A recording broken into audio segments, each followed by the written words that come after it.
Well, ladies and gentlemen, do not adjust your set. I'm Hitman. Welcome to another uh, sporadic edition of the contracts. And of course, I'm not alone in this endeavor. Please welcome, as always, the co-host, the humble man, Gary. Gary, welcome to the contracts. Yo, what's good, my man? Cause painting. Hey, it's been a crazy day in WWE, hasn't it? Shit, tell me about it. Now, honestly, I was hoping that we wouldn't have to be worrying about this ever again, but unfortunately, here we are. Word, man. Facts, for real. Like, damn, yo. Because to me, this still does not make sense for them to be doing this whole batch of releases crap. Exactly, man. But in case you guys didn't know, WWE was doing budget cuts, not only in their behind the scenes management, the workers in Stanford, but also wrestlers were getting released. And just so there's no bias, I gathered the list of all the people, and I'm gonna announce them in order, alphabetically, just so no one makes us think about it. Oh, and also, if you guys don't hear the names of the last, I think like 3 or 4 people that got released, it's because they, last I checked, they weren't on NXT or the main roster. Therefore, I didn't know who they were, so I wouldn't have anything to say about them at all. But in any case, first name up is Aaliyah. Now, really not fair for her, because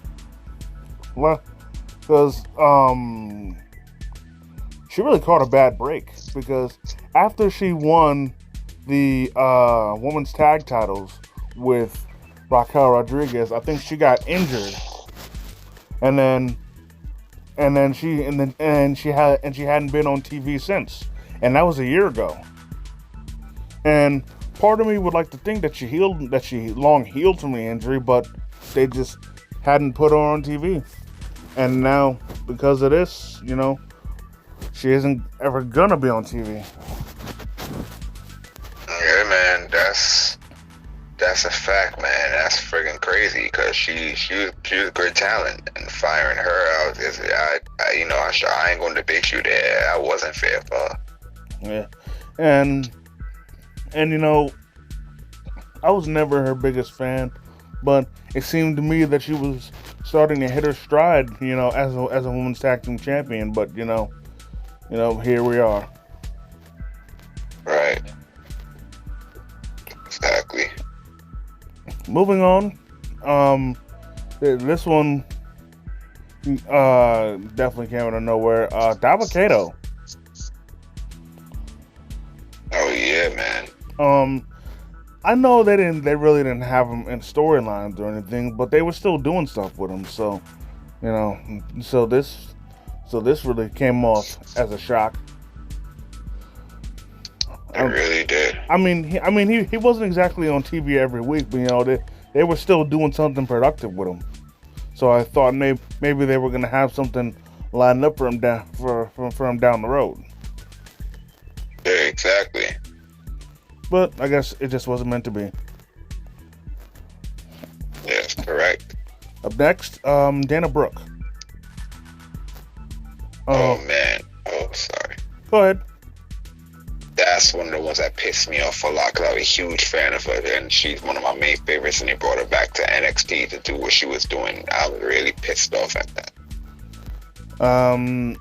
Honestly, I got no problem with this release. They honestly had an opportunity to make something out of her, but they fumbled, and then once they fumbled on it, I stopped caring about her, and and like they gave her something to do with the 24/7 title, but even then, I had completely lost interest in her, and she was more getting on my nerves than anything else. But I got you. But it seemed in NXT, they were trying to restart with her, by having her under a coach, sort of role with what's her face? What's that girl that she was with? Yeah, I'm trying to remember her name too. But anyways, yeah. And from the looks of things, that the way it was turning, it looks like that she was eventually going to turn heel, because she had that, because she started that beef with Lyra Valkyria out of over nothing, and then after Lyra beat her, she tried to attack Lyra from behind, but her protege held her back. Exactly. But actually, speaking of her protege, what's she gonna do now? Because now that Dana Brooke's gone, she's on her own. Exactly. I mean, I suppose that they can have her still try and make a name for herself and maybe build up some wins, but I don't think I've ever heard her on the mic, so she's got a bit of ways to go. But then again, she's in NXT, so Right. But because she shows good promise in the ring, but she's still pretty green. Right. All I need right now is for someone to put a mic in her hands so we can hear her speak, and who knows, either we'll have something or we won't. Yeah, that's a fact. You gotta see. Moving on, this next one greatly pissed me off and was the biggest shock. Dolph Ziggler. Oh yeah, man. Yo. Oh my God, Ziggler's a veteran. That pissed me off too. Now, first off, I'll say this. Sure, he hadn't been on TV in, I think, months, but at the same time, this man was in the company for damn near 20 years. Exactly. You'd like to think that he's one of the few people who would definitely had immunity or would have been exempt from getting the boot.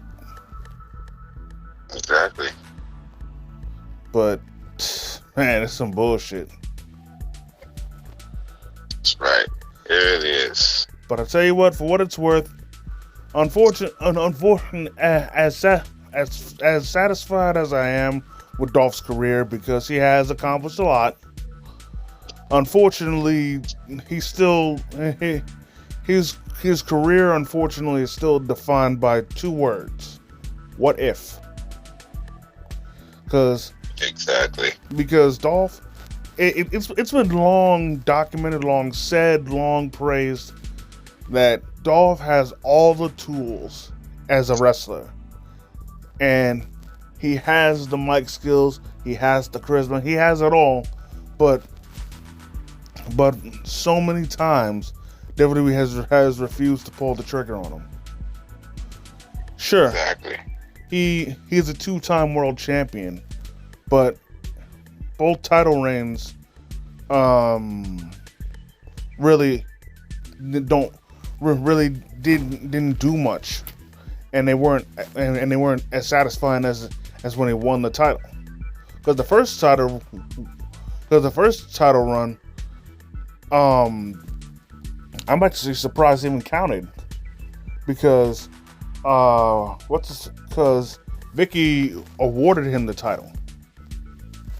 Exactly. And then the second time he won the title via cashing in Money in the Bank, in one of the greatest cash-ins ever.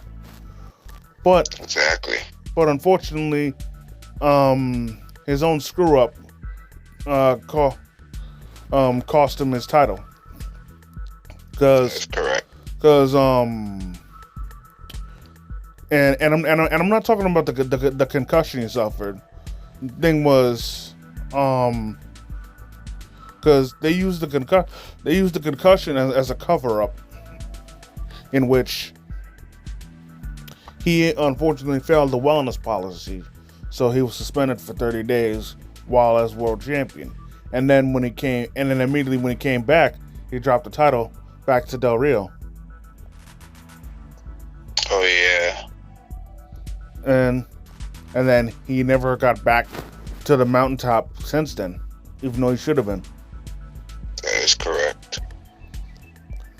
And then, but on the bright side, he's also a multi-time United States champion, 6-time Intercontinental champion, former tag champion. So, even though he was deserving of multiple world title reigns, he still, got a good amount of what he got. Yeah, that is correct. And also, he will forever have the #1 meme created by a wrestler in his "It Should Have Been Me" promo. Oh yeah. Nowadays, this is used for pretty much whenever a down bad person sees something that they like, in which they wish it was them that it happened to. But I'm not gonna get any further than that. Oh man, I got you though. Moving on, we have Elias. This one sucks because, again, yet another guy who was very, very talented in the ring, had a lot going for him, but he wasn't on TV. He also wasn't on TV for months. They weren't doing shit with him. Exactly. And now he's gone. And what really sucks is that, like, at the height of his popularity, he would regularly have crowds, whether he was a heel or face, let everybody around the world know that WWE stood for Walk with Elias. That is a fact. And I find it funny that when he was a heel, there were some times where he'd be so over with the crowd that he would have to try and say something very offensive in order to get them to boo him, only for it not to work. Yeah, that's right. Like, there was this one time where he was singing and the crowd was clapping along with his singing, and he said, I'm gonna punch you all in the face," but right. but it didn't work because they were still cheering along. That's right. And out of all the times that he's performed and gotten interrupted, I still remember one time in particular where he performed, but he did not get interrupted, and he was able to finish. Exactly. I think it was Extreme Rules one year. And, yeah, I believe it was too. Yeah, and like I was legit surprised that he didn't get interrupted. Oh word.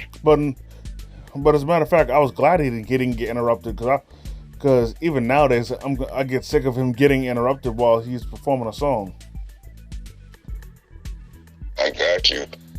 And it's crazy how he actually is like, not only is he a talented wrestler, he's a talented musician.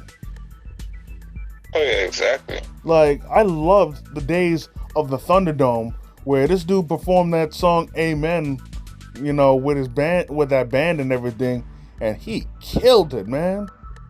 And he did. And the crowd was loving it too. Everybody in the Thunderdome on the screens were waving their phones back and forth and shit. They were loving it. You know, it was awesome. Yeah, it was. Moving on, Emma. This again, another one that was not fair because she got brought back, but after she got brought back, she had like what, a handful of matches, and then she hadn't been on TV since. Exactly. And then when I saw her Twitter got me got me even more annoyed, where she posted a pic of the promotional poster for Elimination Chamber, and she said a dream, but then she retweeted it saying, "Never mind, I just got the call that I got released." Yeah, it's crazy. I was like, wow, and you know, the more I thought about it, the more it infuriates me because apparently Elimination Chamber is going to be in her home country of Australia. Right. So she could have got a hometown welcome. You know, they would have been cheering her loudly. You know. Exactly. But well, here's to hoping that she'll go somewhere else where she'll be appreciated. Facts, man. Now, up next, I'm gonna say both of them because you know they were a team, and I was Marseille and Mansoir. So yeah, Maximum Male Models both got released. I'm not particularly bothered by this. I really didn't have much of a problem with them, but they also weren't on TV in months, so I forgot. So I wouldn't say I forgot about them, but at the same time, I didn't lose sleep over them not being on TV. Got you. Yeah, I understand perfectly. Moving on, this one, in my opinion, was one of the worst. Mustafa Ali. Oh yeah. Now, I will say this: the silver lining is that Mustafa Ali was wanting to quit the company for the longest, so he, in a way, is getting what he wants. But at the same time, he was doing something productive on NXT, and he was literally in the middle of a storyline. Oh yeah, that's a fact. And even worse than that was that he had a title match. He had at NXT's upcoming pay-per-view, No Mercy. He was gonna face Dominic Mysterio for the NXT North American title. And now, because of this release, the match got canceled. That's right. And now we don't know who the hell's going to be Dom's opponent. Yeah, and now, you know, because and also, you know, he said that on NXT he was gonna have a surprise for Dragon Lee on Raw, but now because of this, we'll never know what the surprise was. Exactly. I mean, personally, I was thinking that he was going to interfere in the match so Dom would retain. Right. Or something like that. But, you know, again, you know, it's over. It is. But I'll tell you what, since he's gotten the release that he's wanted, hopefully now he'll go somewhere in which he'll actually, you know, won't be upset. Have fun, and you know, there it is. Right.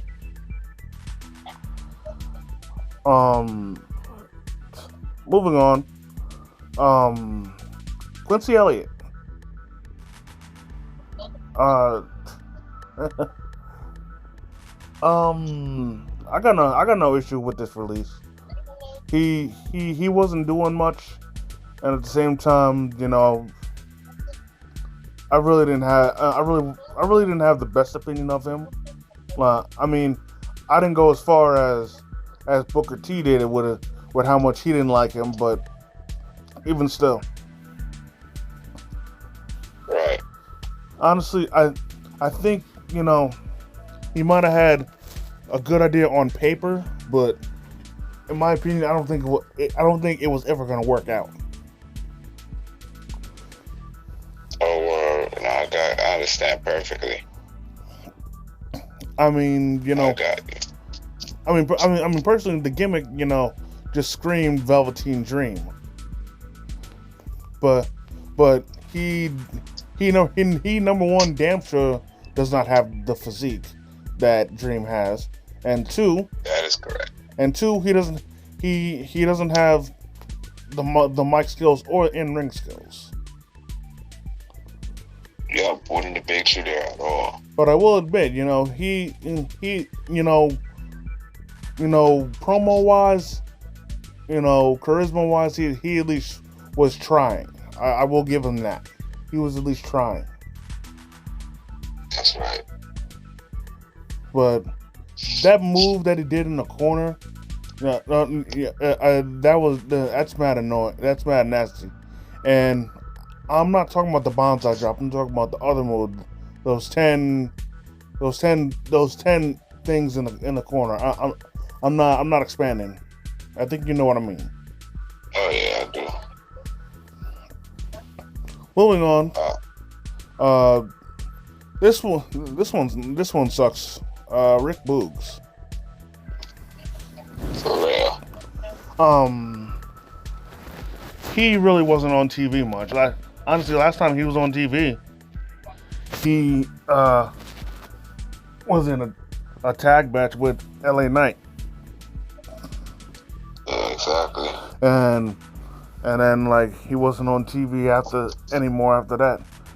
Personally, I thought he was gonna be used a lot more after he came back from his leg injury, because he tore the living hell out of his leg because in my opinion he was doing too much.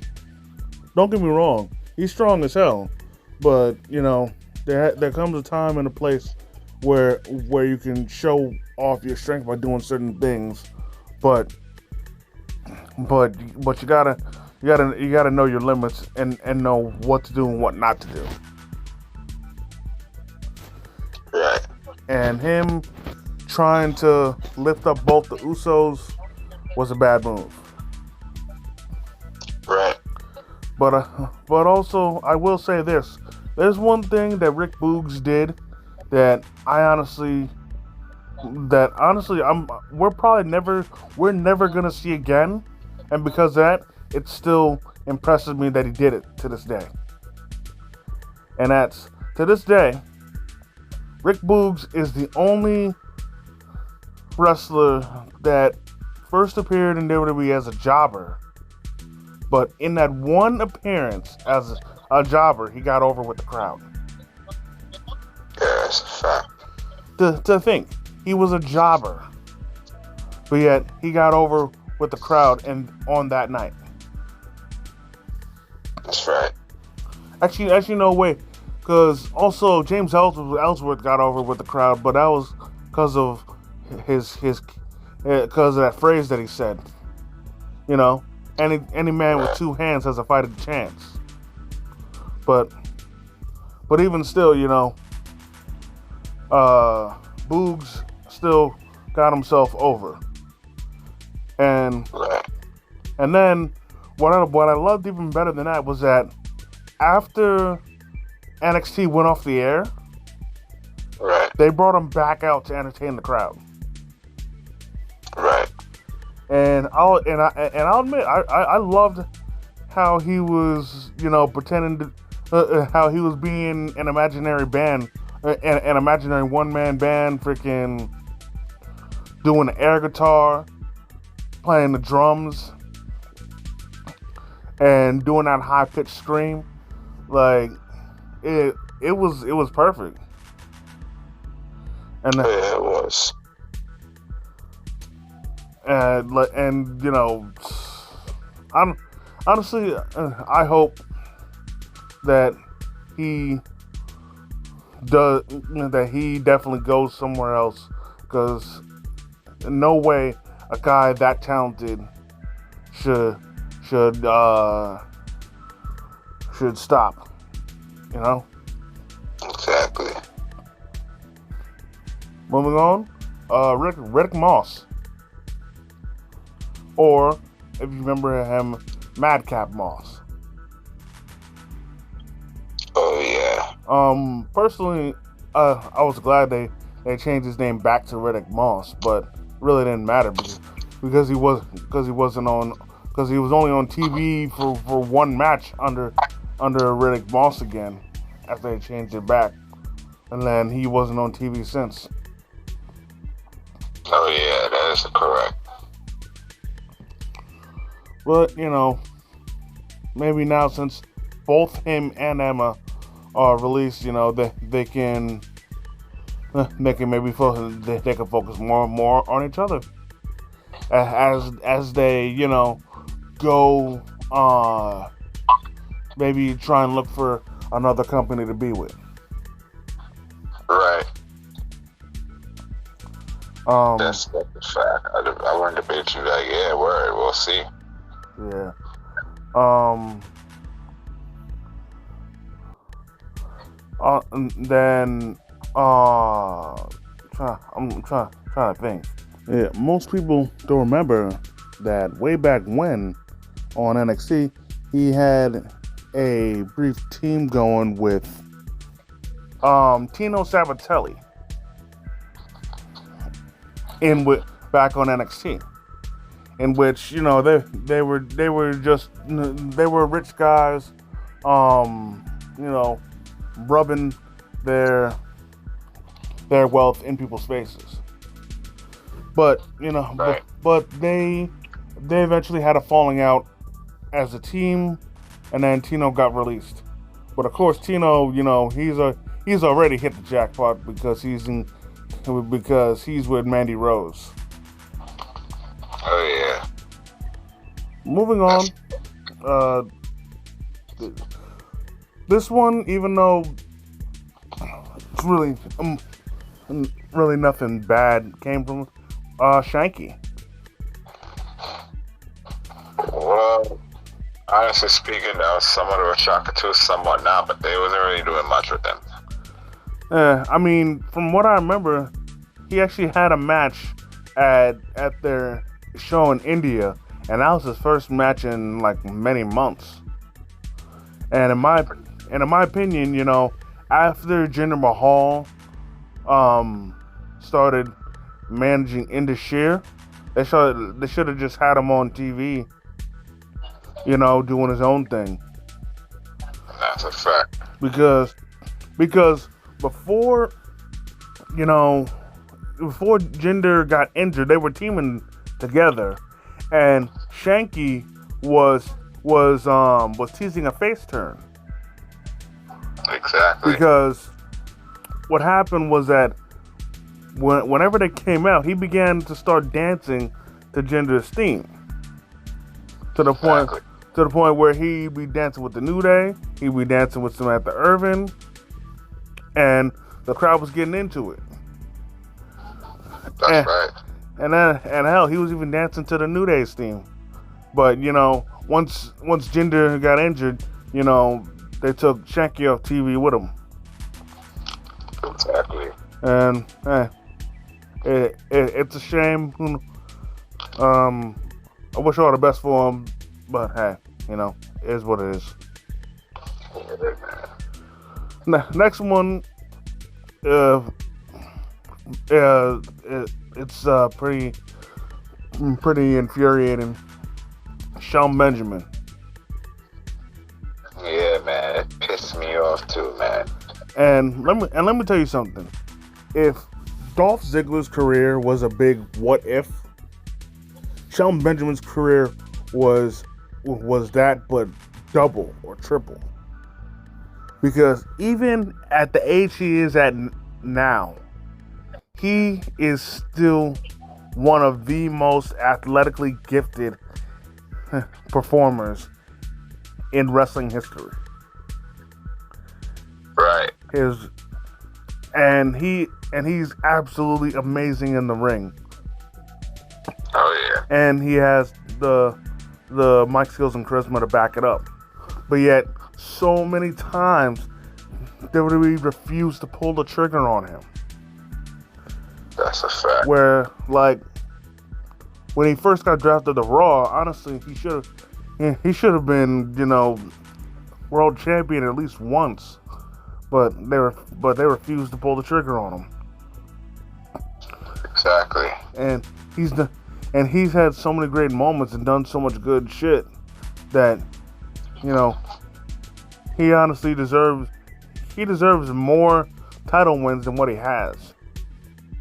And like, for one thing in particular, I honestly feel that his team with Chad Gable was one of the best teams on SmackDown Live during that time. But unfortunately, they never won the tag titles. When honestly, they definitely should have. Because in my opinion, they were the second coming of the world's greatest tag team. All right. Because, sure, Charlie Haas was there, but Charlie Haas is long retired. But Shelton Benjamin was still going as if he was 20, and he was keeping up with Chad Gable. They had a great thing going. Right. All right. But very good. But either way, in my eyes, Shelton Benjamin's still a legend. Salute to him. I wish him nothing but the best in the coming future. Me too. And now the final name, and this one pissed me off the most, Top Dollar. That pissed me off too. And honestly, anybody who has any negative feelings about Top Dollar, anybody that's had it after he got released, can kiss my ass, because this pissed me off because freaking, for one thing in particular, he was a part of a stable in Hit Row. Not only was he part of the stable, in my opinion, he was the main mouthpiece of Hit Row. Exactly. And now freaking it's just Ashanti the Adonis and B Fab. And I honestly don't know what they're gonna do, because I don't see any direction for them now without Top Dollar. Exactly. And for one thing, I'm for damn sure gonna miss Top Dollar's freestyles, before SmackDown. Like, if you followed him on social media, he would always spit a freestyle before SmackDown. And he'd be spitting some heat. Yeah, I'm gonna miss him too, man. But freaking, just some bullshit, man. It really is fucking bullshit, man. And honestly, I just hope it's over for now, as far as the releases go. I hope it's over for now. I hope it's over. I just want it to be over. Yeah, me too. But above all else, that's gonna do it for this episode of The Contracts. I definitely want to thank each and every one of y'all for taking the time out of their busy schedule to come and chill with your boys. I definitely want to thank the Humble Man, as usual, for coming through and kicking his wrestling knowledge. Yeah, you already know my man Cos Cooking. You already know how to fucking do it. Yeah. So, if you guys enjoyed this video, hit the like button, comment if you feel like it. If you're new to the channel, please subscribe and hit the notification bell so you never miss a new video. And keep it locked, because we'll be back here next week for our predictions for No Mercy. That's a fact. We'll be back. We'll be back next Thursday for it. Yeah. So until then, it's the Hitman and the Humble Man. And if you see us coming, run. And let us in.